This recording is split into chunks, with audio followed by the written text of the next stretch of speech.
everybody. We are back for Mental Matters. My name is Andy Bernstein, and joining me as always is my friend Willie Drinkwater. And hello. We've been off the air for a while, but we decided to come back and spread with you our goodwill and cheer. And as I said, joining me as always is my friend and colleague Willie Drinkwater. Willie, who are you? Tell your story. I'm a person in long-term recovery myself, also dual diagnosed. I'm an educator for UMass Boston in the Addiction Counseling Education Program. I have a private practice up in Beverly, Mass. at the Cummings Center. Most of my practice now is by teletherapy, though, and I can get into the benefits of that in a little while. But I'm about to be first-time grandfather coming up in May, so that's exciting, and that's who I am. And you're an Aquarius. Yes, I am. And you're an I am an Aquarius. Aquarius. As for me, I am a concerned citizen. I am your host, and I have been working in this space in mental health and addiction. Somehow I got there, and we created the podcast to help people bring more light on mental health and addiction and ending the stigma, and really trying to bring it to light by sharing news, information, and expertise with Willie by my side. So since we've been off the air, what have you been up to, my friend? I mean, I've been, my practice has been pretty steady. I mean, I've been slowly increasing numbers again and stuff too. And I think the one thing I've been saying post-pandemic, although Massachusetts, we still had, 16 deaths this week from COVID and stuff. And, I forget the number, like 1,200 cases or 2,000 cases. So, I mean, it's still there. But, I mean, the big thing that I'm noting is that in my practice, even in the people that are calling me to try to connect is the increase of alcohol use. And, basically, I think it began innocently enough during the pandemic, people that had to stay at home and stuff. And, they were social drinkers. And then all of a sudden they found themselves, quote, trapped at home. And they started to increase their daily consumption of alcohol, where it got to the point where, it didn't have to be before noontime because, you're stuck at home. And they started morning drinking, and a real increase in the number of alcohol issues. That's been a big one. It's funny. First of all, it's a little weird being in surroundings that are not in my house. So we got Mike Weber here, and I got the beautiful Foxborough Center right by my side here at FCA. So it's weird because I'm seeing you on a screen now rather than through my, I'm seeing you on the big screen. It's kind of scary. But I was going to say, what was really interesting about, there was an ad. It was the craziest ad. I think I've mentioned it before, but it's so funny to me because they pulled it very quickly. Early in the pandemic, somebody came up with an ad. I think it was Bullet Whiskey, or Bullet, the name of the liquor company. And it was a guy drinking at home and basically saying, your friends are still here. So he was talking to a mop. Who was supposed to be a woman. He was talking to a sink, because of the way the sink was. He said, your friends are all home in the household. And I was like, it was only a matter of time before that got pulled. I mean, I think one of the fastest ads, not to go tangential for too long, one of the fastest pulled ads ever was during, I forget the Olympic Games, but it was a Nike ad. It only ran once, and it got pulled right off the air. And it was, you don't win the silver medal, you lose the gold. And it was like, people were like out of their mind. I mean, when you stop and think of just what it takes to make an Olympic team, you just make the team as an accomplishment. Of course. And you're saying, yeah, you don't win the silver, you lose the gold. It got pulled. They only showed it once, and it got yanked off the air because, I mean, the people were just going mental about it. You know, it's like, how can you say that? You know? Mental matters, right? But it's funny because one of the things that the greatest commercial, and we're going off on a little tangent as we always do, but the greatest commercial was in the Super Bowl in 2008 when the Steelers beat the Cardinals, and it was for Castrol GTX. It aired one time. You, being the child you are, will love it. It was a bunch of monkeys in a garage, and there was a guy wearing a air filter on his head. And the monkeys came in, and they said, and then a buddy of his said, "What's with the monkeys?" He said, "Well, they just showed up. They're grease monkeys. They showed up, and they made me their king." And he goes, strange days indeed. And he started making out with the monkey. It aired one time. Oh, God. It's the greatest. It's the greatest commercial. You can still find it on YouTube. I absolutely love this commercial. Anyway, let's. One more commercial. The one, my wife Yvette has a great sense of humor and stuff. But the one that always killed her is the advertisement. It's a baboon on the telephone, and his eyes are darting all around, and you hear the person on the phone. They're just incessantly talking, and at one point, the baboon turns the phone away, and he just goes beep beep beep beep beep beep beep beep. Hey, question. That's her favorite. Yeah. Anyway, to get back to mental health. Before we get into the heavy stuff, being here in the New England, Boston area. Let's talk about Bruins hockey for a second. You're a big hockey guy. I'm a pretty big hockey guy. What's going to happen with the Bruins? President's Cup winners. Is it a jinx? Is it a jinx? Yeah, no, I don't think it's a jinx. I think, in those years that those teams that won the President's trophies and then they lost, they ended up not winning the Stanley Cup. They were relying on one line, maybe two lines, and by the time the playoffs came, they were burnt out. We're getting scoring from all four lines, so not in the last game, obviously, but no, I don't. I think it's far from over. I think the other night was a wake-up call. It was something I think that we needed to go through. We needed to have that, a loss like that to really wake everybody up and stuff and get them into the playoff frame of mind. Physically, I think they're okay. As far as, physically they're okay, except we don't know about Bergeron. What's going on there? Did he have a concussion? They're not talking about it much. But go ahead. I'm sorry. Yeah, I mean, when they show, Bruin wins with Bergeron and without, I mean, it's pretty much the same. What you miss out on is his face-off ability and stuff. Although towards the end of the season, he was getting tossed out of the face-off circle a lot more, but by the officials and stuff. So, I think the other night was just, an odd duck game that we needed to go through. Think about this for a second, though, and then we'll get on to more important stuff. But think about this for a second. The Bruins are so good that even if they, A, lose a game, or B, fall behind, it's like shocking, right? Imagine being that good that you can't even go, the pressure of even trailing in a game seems like, oh my God, the season's over. They lost one game, big deal. They'll be fine. Yeah. And the thing is, the other night, we're known as, we were the best third period club throughout the regular season, and then. That game we lost the other night, you had Florida put in 4 goals in the third period, and we had no response to it. So, I definitely think it was a wake-up call. I don't think it's going to go to 7. I think it's going to be 6, and it's going to be Boston. But we'll see. All right, let's move on to some more important stuff here. Like I got note cards and everything. All right. Yeah. So.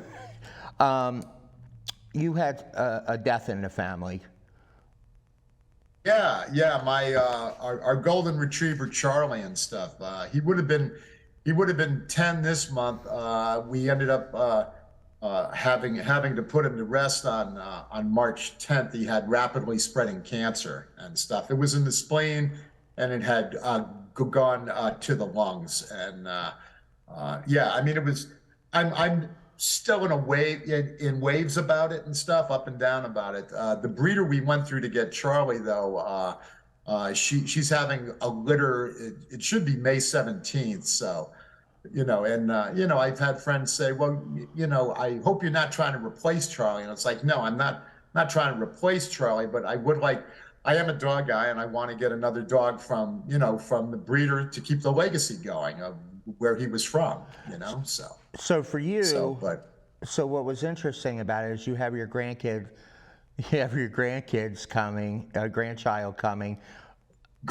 Yeah, my first grandchild is coming on May 15th, and the litter's coming on the 17th. And you're more happy about the litter than you are about the. Yeah, that's gotten me into trouble. Well, no, I mean, just from a practical standpoint, it's that when you have a baby, it's like 2 or 3 years really before you can play with them. It's like they're eating and pooping and doing their thing, and whereas when you get a puppy, it's instant playtime. So that's the only difference. The reason I bring it up, and thank you for talking about it. Thank you for sharing, Willie. The reason, yes, thank you. Thank you. Yeah. The reason I bring it up is because, talking about mental health, which we finally got to, talking about mental health, there's a lot of, and I think we've talked about this before, but I think it's worth talking about it again, considering you've gone through it firsthand. But there has been such an overwhelming positive mental health impact of pets in a new poll that it came out in March, so it's relatively new, and their statistics are really interesting.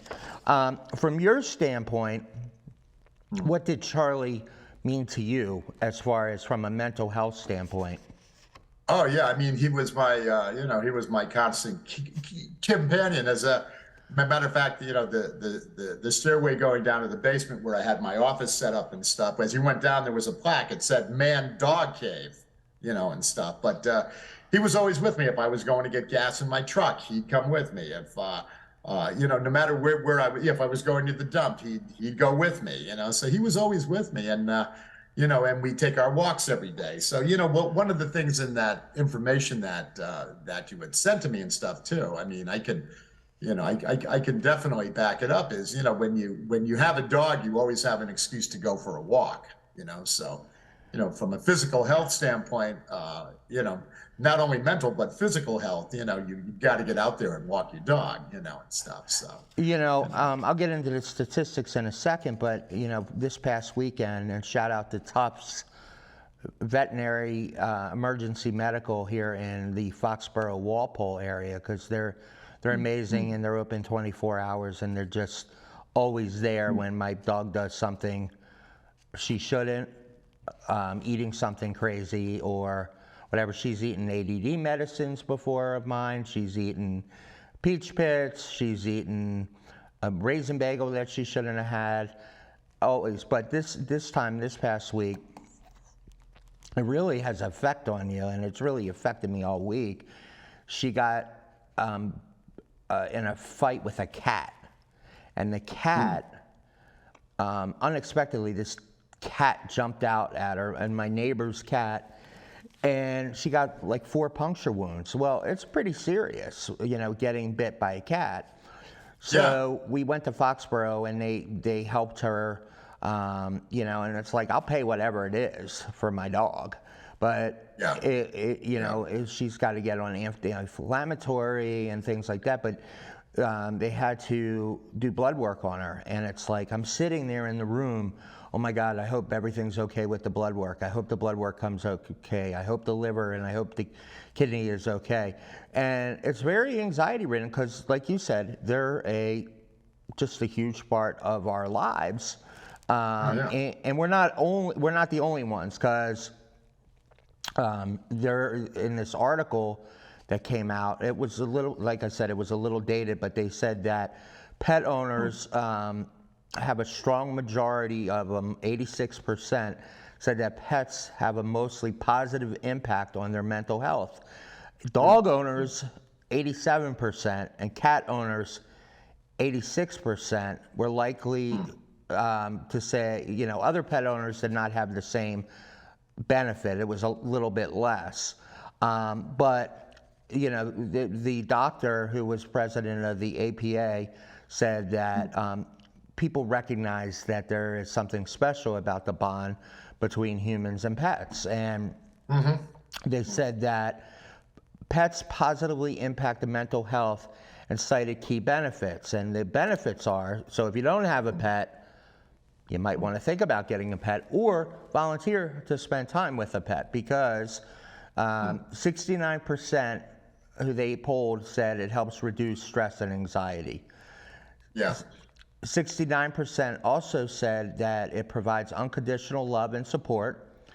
69% offer companionship. 66% says it provides a calming presence having a pet, and 63% are true friends. And those who couldn't afford it, which were 29% of having a pet, or they couldn't take care of it, were, that was the reason why they couldn't have one. But what's interesting is, and this is where I went, is the stressors related to pets is how long they live. And they're worried about when they pass away, which was 71% of the people. And their pet's health condition is 66%. And even traveling, I've been doing a lot of traveling lately, and 56% and healthcare related expenses. So they're really a part of our lives, like huge. Oh yeah. Well, you're seeing it more and more now, even with like hotel chains and everything else that are allowing dogs. Some of them, you have to pay a slight additional fee, but it's becoming more commonplace for for summer vacation spots to allow dogs, and I think it's a good thing. Have you ever looked at getting the therapy dog status for Charlie or Yeah, no, but you know what? As a therapist, what I can do, I can't do, certification, for therapy dogs, but I have written letters for people, where their dog, where it can be classified as an emotional support animal, an emotional support animal, because you get a lot of like apartments and stuff that'll say no pets allowed. Well, if I write a letter up for an emotional support animal due to a psychiatric issue, they can't stop it. So moving on to another topic. I wanted to talk about political season is coming up. And I can tell you, for me, the last political season, in 16, and in 20, 16, and that whole era, right? I've tuned out of politics right now. I will probably get back into it as we get closer. My mental health has gotten a lot better because I don't watch it. Both my baseball teams, the Pirates and Orioles, are actually competing, so I can spend my time watching baseball and the Red Sox as well, but not as much, but the Orioles and Pirates. So I've really started to distract myself with a lot of things. Now that the political season is coming up, there was another article saying that how politics seep into daily life. Which I don't think the political season has ever ended now. I mean, I think since 2016, there hasn't been an off period for politics. It's been a constant grind, in the news.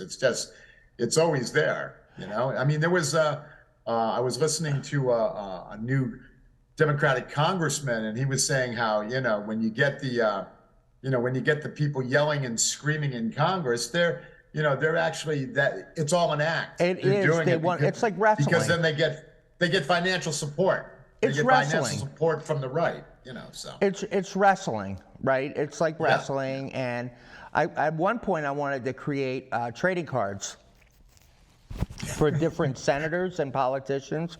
What do I got going on here? Senators and politicians, right? Like or senators and congressmen, and it's like, oh, I have a Maxine Waters card, and I'll trade it to you for a Ben Sass and a Chuck Grassley rookie card. I mean, literally, this because these guys want to be T-shirts. Then I wanted to create Maxine Waters, I'm reclaiming my time T-shirts and have her face on it, right? This is because these guys are celebs, but in some Well, way. you could, yeah, I mean, we could have a blast coming up with creative T-shirts. You could have like, a Marjorie Taylor Greene shirt that says, who needs education? Well, part of it is that what's funny about that is, again, digressing, going on a tangent, but what's funny about it is the same reason they want to get in office in the first place. I think they fall in love with the camera. I really do. I really think they fall in love with the camera, and it's a chance to get a lot of exposure. And it really It's narcissism at its finest. Yeah. Yeah, it did an impact on me. It made a big impact on me in a negative way. I mean, I was going to therapy talking about it because I couldn't sleep, because it reminded me of the 1980s when we had I was a child, and we had the Cold War, not the Cold War, but with the SALT talks that were going on. Yeah.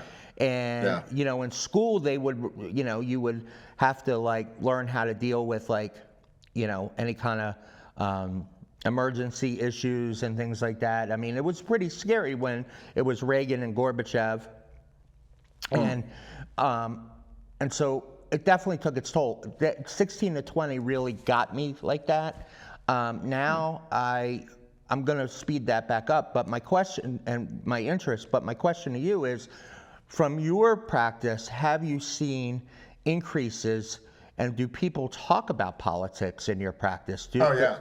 Really? Yeah, they talk about it. Being a therapist too. I mean, in that type of a relationship, I don't go into my own views, because my own views basically are both sides are not worth their weight in salt and stuff. But that's neither here nor there. But it does come up, and people are worried about the future, and they're worried about how they're going to pay their bills. And I mean, I'm 67, and I don't plan on retiring anytime soon, as you know. And it's by the time I do decide to retire, is there going to be Medicare left, or is it, what's really going to be going on? So I mean, it's affecting people, the way they're thinking about their finances, the way they're thinking about their future.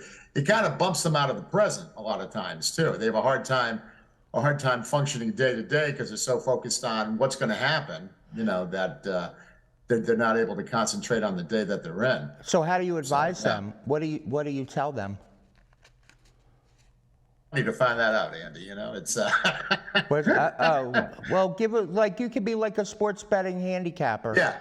The thing I try to do, with many people too, is people a lot of times don't really maintain a schedule, a concrete schedule, what they're going to be doing day to day, actually writing it out, having it on, an Outlook calendar, or, really, taking the time to, because when you write, you use both hemispheres of your brain, or when you type, you're better off writing though, but actually structuring day to day, and stuff, and it can be hard for them to do that because they're not really in the present. They're thinking about what's going to happen in the future. So we try to get onto journaling and onto scheduling. Those are two big items, that I like to talk about. Structure. Me personally, structure. If I don't have structure, I'm in big trouble, right? I work for myself, so I've been able to learn how to create structure for myself. There are days when I don't have structure, and that really is bad because I get wrapped up in my own head. You start walking in circles, right? Basically, mentally. Yeah, and then I start worrying about well, that person didn't call me back. Or I start to project my life is, my projects or everything's falling apart because I don't, have my wife set up where she goes to work early in the morning, and she's got calls all day long, and she's got same as my wife. Right. Same as my wife. Yeah. Right. A normal job where and especially as a 53-year-old and you being a 67-year-old, You get older, men get older after their 50s and start to worry about, the existential crisis. From your standpoint, with your patients, does a lot of the alcoholism stem from the lack of structure? I mean, do you see that, or any kind of substance? Yeah, I mean, I do see that, but there's also a lot of it is medication, is self-medication. It's fears about their lives and how long are they going to live, and how are they going to fulfill their obligations and responsibilities to their families. I mean, so yeah, it definitely definitely affects people. But just to get back to that politics thing for a minute too. I mean, before the 2016 election, I mean, I was seeing people really at that point, they were starting to split off into two different, into two hardcore camps. You had,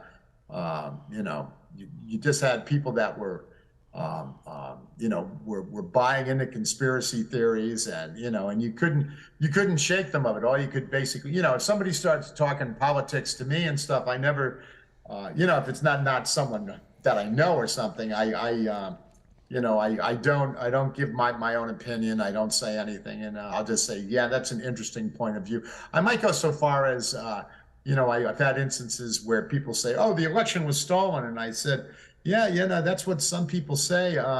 Do you have any concrete proof that you can show me and stuff? Because I'd like to read about it so I can educate myself, and they never, obviously they never have that information and stuff.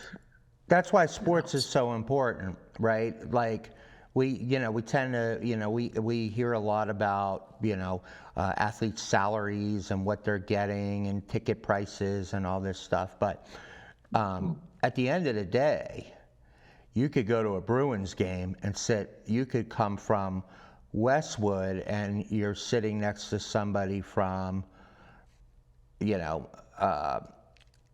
Western, somewhere else from New Hampshire, who's got a totally different political view or a totally different demographic or whatever. Well, that's what we've lost in politics. What we've lost, I mean, the last true moderate in a sense was John McCain, because he was willing to cross the aisle to work with other people. Well, politicians now, they don't want that, especially the right, because the right is right, and there is no the left negotiation. does it too. There is no, The left does it too. I mean, I think there's actually a book about it. Yeah.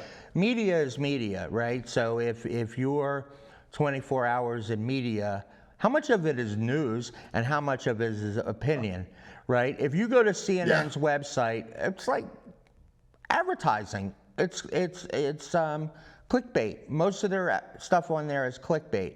They got to make money, right? They have to make money, and as you know, if it leads, it bleeds, or if it bleeds, it leads. So, the media has a big part to play, and it's almost like they're partners in it.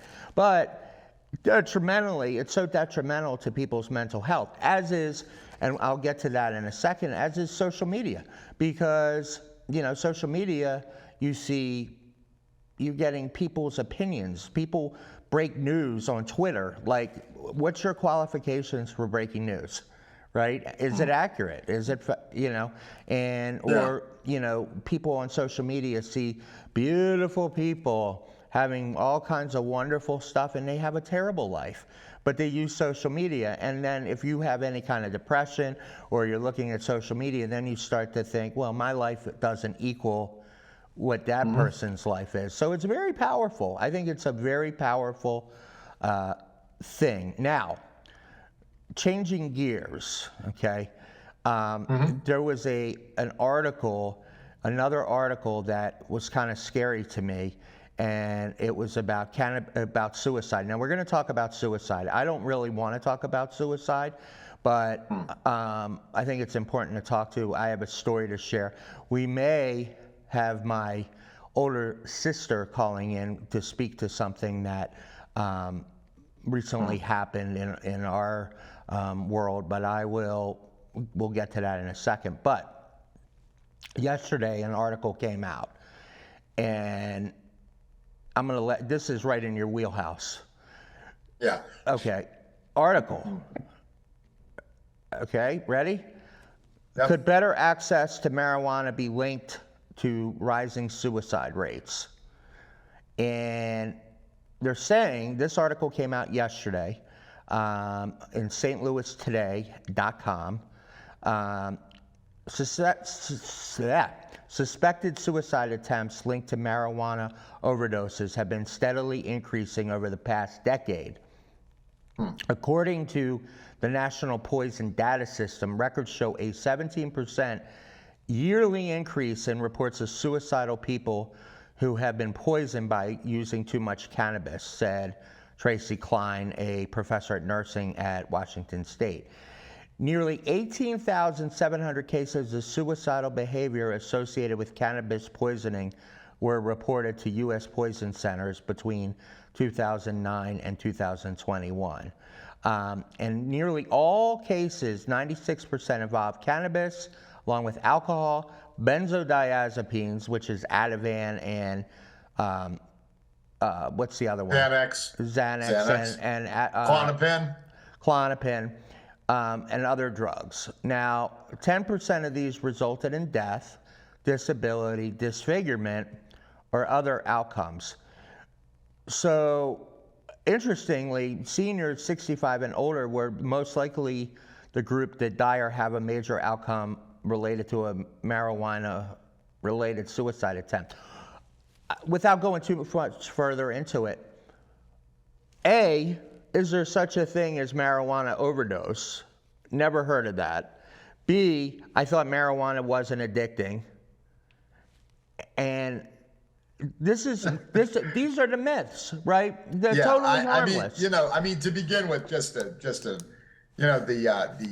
THC levels in cannabis now are 100 to 500 times stronger than the stuff we had back in the 70s, And another thing I've come up against is I get, like high school age kids going, well, it's legal. And it's like, yeah, but it's not legal for you. You're not 21 and your brain is still developing, which, by the way, it develops till age 25. I don't know if you're aware of that or not. 53. So, so, I mean, another thing with marijuana, you're talking about, overdose. Well, I mean, overdose from the standpoint, you get people that because it's, quote, legal, they're smoking it around the clock, and you can end up in a psychosis, and I think when they're in a psychotic state, that's probably when the suicidality thoughts and urges are coming up. It's because they've gotten to the point where they're in a psychosis from smoking it too much. And, it can also cause a condition where you're constantly vomiting too. I forget the medical term for it, but I had a client that had that issue and stuff, and we started working together on it, and I was getting research, and then for whatever reason, he decided to ghost out on me. I knew he was okay, though. It wasn't a question of him not being on the earth anymore, because I had a release to talk to parents and stuff too. He just didn't want to do therapy anymore. But but this psychosis, and sometimes the psychosis goes away after you stop, and sometimes it doesn't, So, as far as cannabis goes, I'm always on a case-by-case basis with clients. If they tell me they're using it for anxiety, it's like, I meet people where they're at. I try not to leave them there. If they're saying they're using it for anxiety, it's like, okay, well, let's just keep an eye on it then, insofar as if you get to a point where you find you need increasing amounts in order to get the same relief from that anxiety, well, that's one of the hallmarks of addiction, is needing increasing amounts in order to get the same desired effect. And, and then the other part of that too is that, let's say you have a day that you're having anxiety and you've always turned to cannabis. For whatever reason that day, you can't use cannabis. If you end up with more anxiety than the reason you were using it in the first place. That's called rebound anxiety. And, it's probably not a good choice of drug for you to use for your anxiety. So I have a relative who, first of all, I asked him, I go, dude, why do you call it cannabis? Wasn't it pot? Right? Wasn't it weed? What? I think, first of all, I think it gives it more of a legitimacy, I think. Right, it's like wine. It's like I'm a connoisseur of cannabis, of flower, right? Yeah. And it's like, I'm really convinced that the whole world smokes pot these days. It seems like everybody's smoking it. I don't care, right? I think it's crazy because I think we're going to end up like the movie The Jerk when the OptiGrab. Remember in the movie, you know, it's like everybody was affected by it. We didn't know the dangers, just like cigarette smoke in the old days. But how is it habit forming? Like, what makes it, is it chemically habit forming or is it psychologically habit forming? Yes. Yes, what? Yes. Yeah, I mean, the biggest hook is mentally with it. You know, I mean, anything can become an addiction if you form a behavioral pattern, you know, and stuff. But yeah, it's mentally addictive. Also, physiologically, you do feel the withdrawal from it. I mean, I know people have said, "Oh, it's not addictive. It's not habit forming." Well, yeah, no, it is actually, and stuff.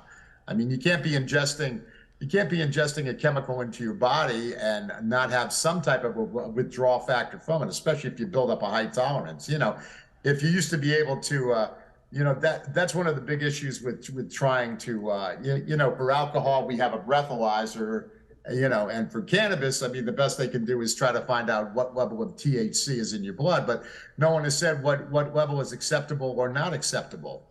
I have a relative who is dependent on cannabis, and he goes through these bouts of psychosis every now and again. And when he stops, suddenly in his mind, I don't know if it's real. I think it's real, but he gets all kinds of physical conditions that start to affect him, and. Yeah.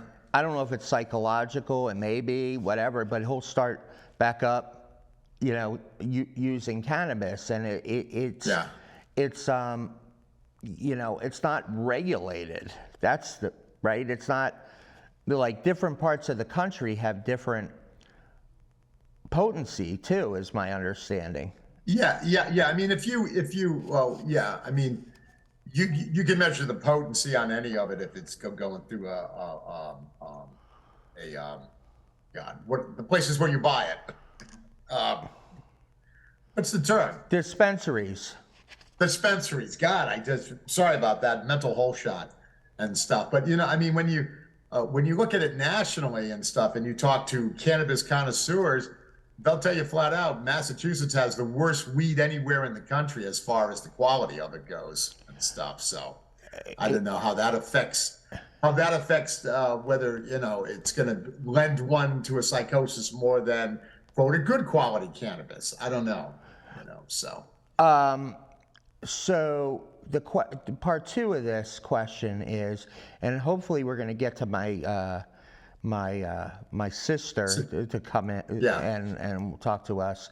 But the other question I have is, what else is going on out there in the world of substance abuse, and how are you talking? Is there any kids or, you know, or is it just, you know, basically adults that you're seeing?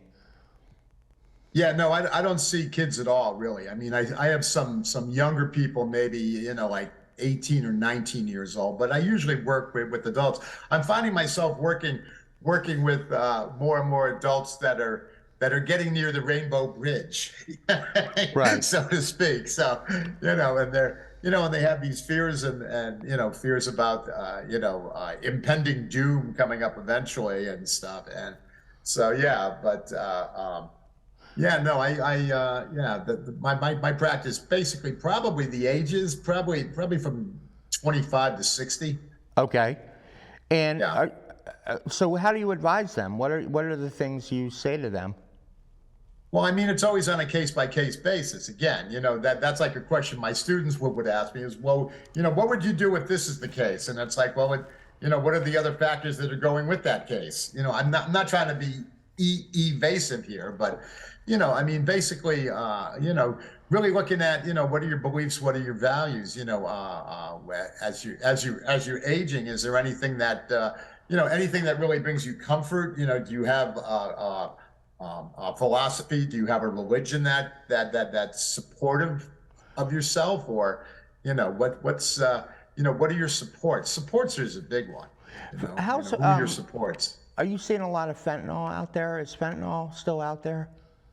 Yeah, I mean, fentanyl is getting dusted into everything, even Coke and stuff. They're dusting it with fentanyl. And if you're buying weed off the street, good luck, because that's probably dusted out too. But yeah, I mean, the thing that I've really been engaged in more over the last I don't know 4 or 5 months is the amount of referrals I'm getting that are alcohol, and it seems to all be coming off the pandemic, and stuff where people were locked in, and the social drinkers, all of a sudden they went over the line into alcoholism, so that's a Amazing. big one. The byproducts of.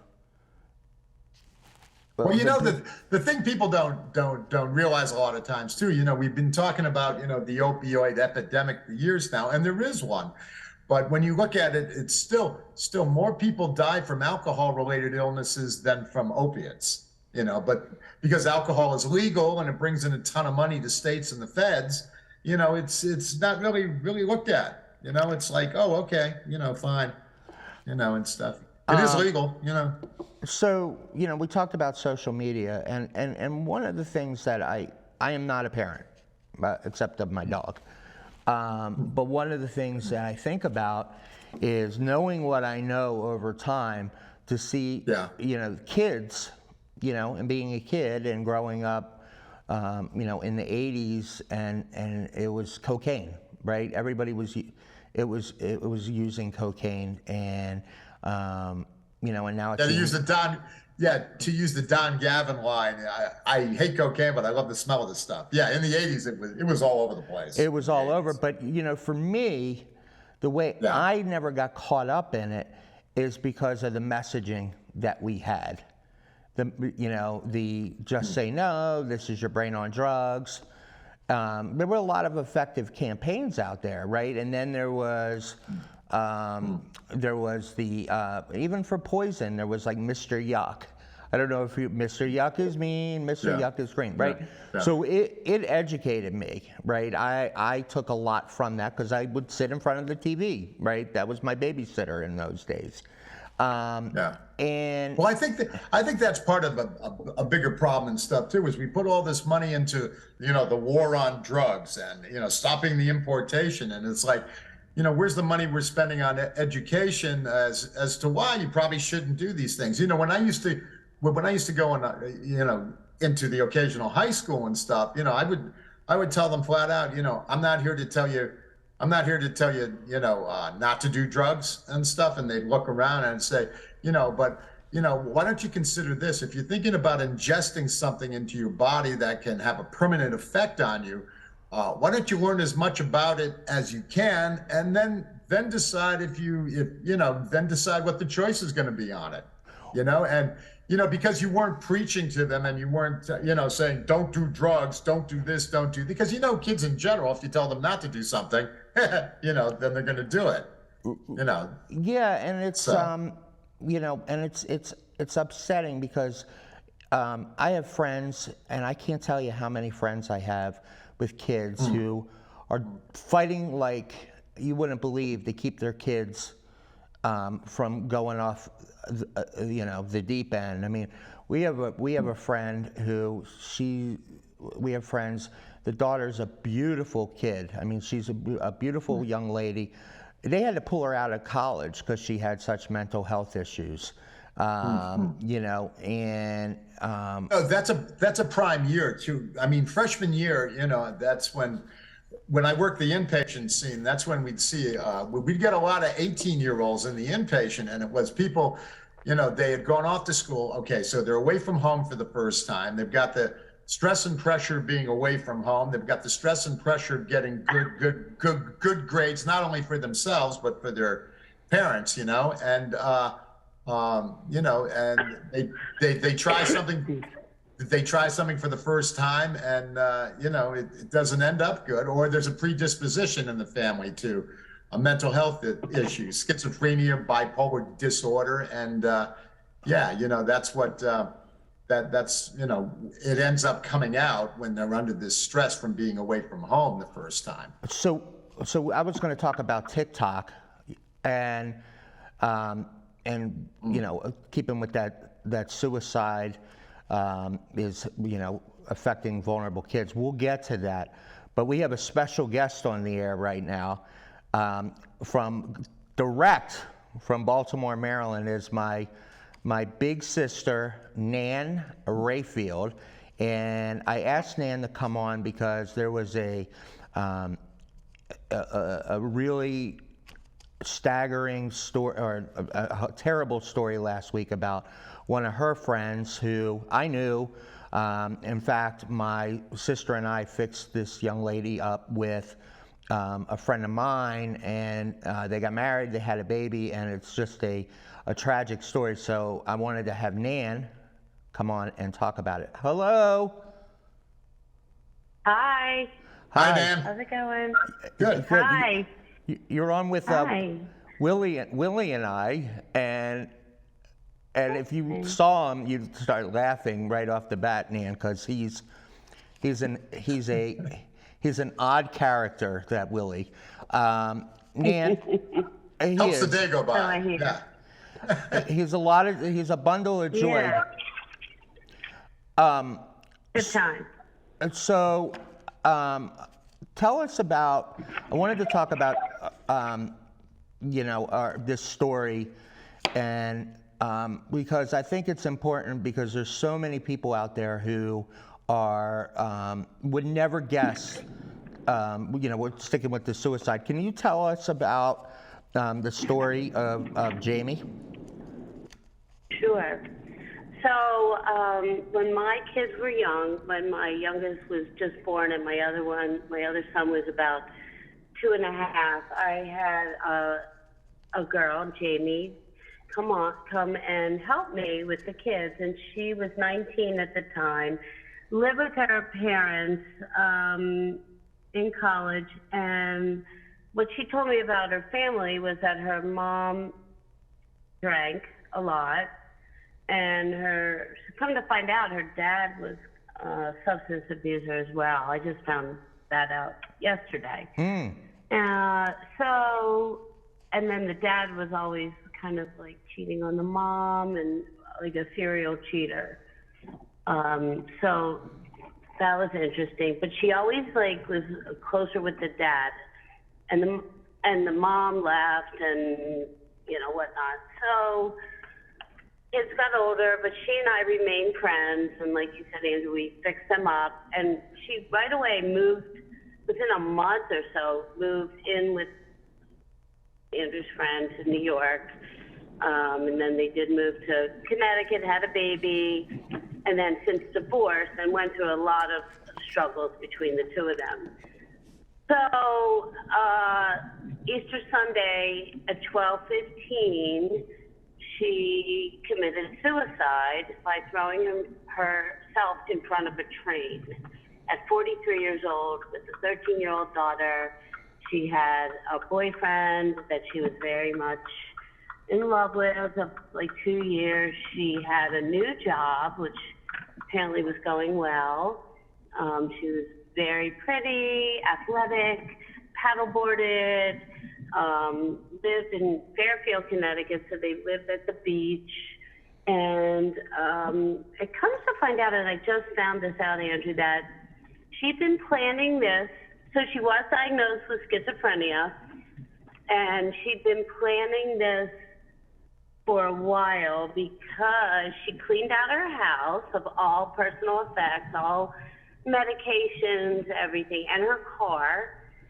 She drove her car to a business, parked in their lot, hiked up a hill, and hid behind a transformer until the train came by, and then threw herself in front of the train. So, wow. Don't know if she was still with us. I just literally found out this morning. She left a video and a letter. The video is of her writing the letter, so that it was for her. There is a video of her actually being struck by the train. Her brother has seen. God. But How I did they can't get make the sense video? of it. I mean, I'm trying. Okay, so the question, I'm wondering, okay, I thought schizophrenia was like something comes over you. So her friend had talked to her 3 times the day before, and my friend was just worried about her friend's dog and if it had an ear infection or not. That was her. The other girl never suspected anything. She talked to her like 3 times a day, and she never mentioned it. So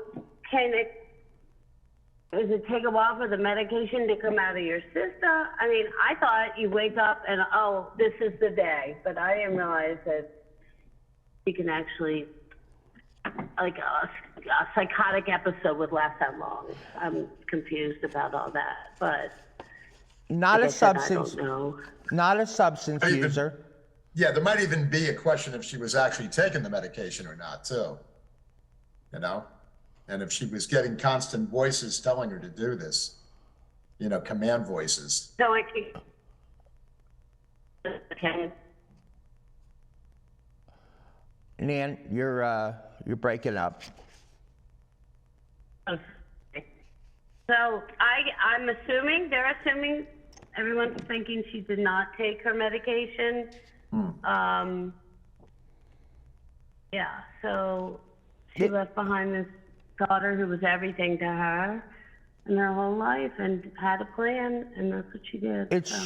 It's shocking because she would be the last person on earth you would think would do that. Would you agree with that?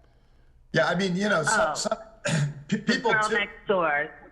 Yeah, Yeah. I mean, people too, if they're serious about suicide, they're not going to tell anybody anything. They're just going to do it. No. You know, I mean, But yeah, you got a usually sign. I guess. Yeah, Nan, you got, you know, you didn't know how to respond to it a couple years ago. Yeah. She called you with some Yeah. kind of episode. Yeah, she called me on a Saturday morning, and now my boys were, you know, grown at this point, and she said to me, where are your boys? I mean, like, well, one's in college and one's like doing this thing, and she said, no, you have to find them now. And I'm like, what are you talking about? She goes, find your boys. I have to know if they're safe. And she wasn't coming out of it. And I'm like, stop, you're scaring me. Why are you saying this? So I called my kids, and they were fine. And she's like, are you sure? I go, I'm sure. I just talked to them. And she would not let it go. She kept going on and on. I need to know they're safe. I said, they're safe. So, and, you know, I told her, you need to stop. Like, do you know something I don't know? Is someone threatening them? I couldn't, as a mom, you're like scared. So at that point, I kind of, and then she texted me saying, sorry, I freaked you out. This is a few days later. I actually was in the hospital after that. And I said, are you okay? She said, I am now. So I guess something told her that she needed to check on my kids. So I kind of was so scared from that and about my kids that I didn't want to like get too close to her. I sort of, you know, didn't want to talk a lot because I didn't want to go through that scary feeling again. yeah. I was thinking of myself and not really what she was going through. So yeah, I don't know, but Yeah, I had mentioned to um, Andy when he was telling me the story a few days ago and stuff too, that, you know, it's not only horrific, it isn't only horrific and sad about, you know, about your friend and stuff, but, you know, I've worked over the years with 2 trained conductors that saw the people on the track and knew they couldn't stop the train and ended up down the road becoming severe alcoholics because they kept getting the flashbacks every day of their train hitting this person and, you know, killing them. So, I mean, it's sad the whole way around. I can imagine. Yeah. I mean, she did it. She hid because she did not want the train to stop. Like, that's apparently why she hid where she hid. She really put a lot of thought into this, more than I thought she did. Yeah. She was on a mission, and yeah, and she doesn't realize how many people have been affected by it too, I guess. Maybe Yeah. she doesn't or didn't care. I mean, it sounds like Apparently she was reaching out. if she had the diagnosis of schizophrenia though, and she had gone off her meds and she was prone to command voices, then yeah, I can see how that could happen. You guys Stuff, both so. mentioned, you mentioned, Willie, postpartum, but is that possible even though the daughter was 13 years old? I'll throw it out to you both. Was postpartum potentially the schizophrenia, or are you born with the schizophrenia? Schizophrenia tends It to can be, present. yeah. Yeah. Right. It tends to be a genetic, yeah. I mean, it tends to be a genetic piece. Just because you have a predisposition in your family isn't a predetermination. But Right. postpartum depression, if it's severe enough, it's not schizophrenia, but you go into a psychosis and stuff. Yeah. Like the woman in And then I Massachusetts. wonder- Yeah. Well, I wonder if her mom actually may have had it, or her dad, and the mom who was the alcoholic, maybe that was how she, maybe that's why she drank. I don't know. But Yeah. maybe But I have to agree with Nan on that too. Is you don't know. I mean, oftentimes, I'm working with a client. I try to go one generation back, and I'll say, are there any other mental health issues in your family? Does anyone have a diagnosis? And oftentimes they'll sort of giggle and look at me, and they'll go, "Well, nothing that was formally diagnosed, but," and then they go into this story about, Right. yeah, every spring, my dad goes off his meds and he runs through the streets of Manchester by the sea naked and stuff. But, he's just eccentric. There's nothing wrong there. So are you. It's just, How about Ace? Nan is a counselor as well. She went back to school, got her certificate to be a alcohol and addiction counselor. Correct, Nan? And Yeah. yes. And I'll ask you both about adverse childhood experiences. Is that something that could have led to that? And can you guys speak to what that is? Definitely had childhood trauma that I know of, because the father, apparently the neighbor, this one girl I've been talking to grew up across the street from her, and the dad was always like getting high, big marijuana user, and the mom was always drinking. They were always fighting. I remember when I met her, she had a boyfriend living in the basement. Like, that was kind of young for that, in the parents' house. The brother was not around. There was some beef between the brother and the father. And the neighbor, the girl I was talking to, said that she doesn't know why Jamie always was closer with the father when he was the one that was never around, and he was running around with women, and the mom, even though she was drinking, was always there. But she kind of hated her mom, from what I remember. So her and the dad once, I remember this story, the mom was in rehab, and her and the dad camped out and spied on her because they thought the mom was having an affair in rehab. So there was a lot going on there. And the other thing was, I don't think she got to be a kid. That's what the neighbor said. She was they exposed her a lot of really mature stuff really early. So, maybe, I don't know. I mean, that childhood trauma, how that coincides with schizophrenia, I don't know. Yeah, I mean, childhood trauma is not going to create schizophrenia. That has a biological marker to it and stuff. But the one big thing, all of my clients with addiction issues and stuff, I'm always going back to family of origin, because what I refer to as the trifecta of mental health: trauma, grief, abandonment issues. We have all of them. We have all of them. That's what sets. Right, that's man? what can set up an addiction. Hey. Will you come back on? What? Will you come back on? Me? Yeah. When? Not tomorrow. No, we would like to have you back. On another episode. Oh, sure. Cool. Oh, gotcha. Yes. And May 13th is the celebration of life. So, I'll know kind of more. I don't know if there was substance abuse. I do know there was a Xanax episode with a panic attack and a hospitalization. So there was that. Long COVID and a lot of pain with headache, brain fog, that kind of thing. So I don't know. But I do know it's a loss, and I wish you would have reached out. There's a Yeah. And lot. a lot of people are feeling guilt for missing the signs. Yeah, but yeah, I'll definitely come back on. And I have people I'd love to and topics I'd love to talk about with some of my clients. So yeah. We love it. All right. Thank you. All right. That's our. Thank you, Dan. Bye, Dan. Okay. Nice to talk to you guys. And Same. yeah, let me know when. I'll talk to you later. All right. Bye. Okay. All bye. right, goodbye. Bye-bye All right, that's our show for the week. It's a really sad story. I wanted her to come on because Yeah. it could happen to anybody. It could be in Foxborough. It could be wherever. And I knew the girl, the lady. Beautiful person. The exterior, you'd never, but you didn't know what was going on in here. So I bring that up because I think it's important that people understand that this could happen to anybody, and it doesn't matter. Would you concur with that, Mr. Drinkwater?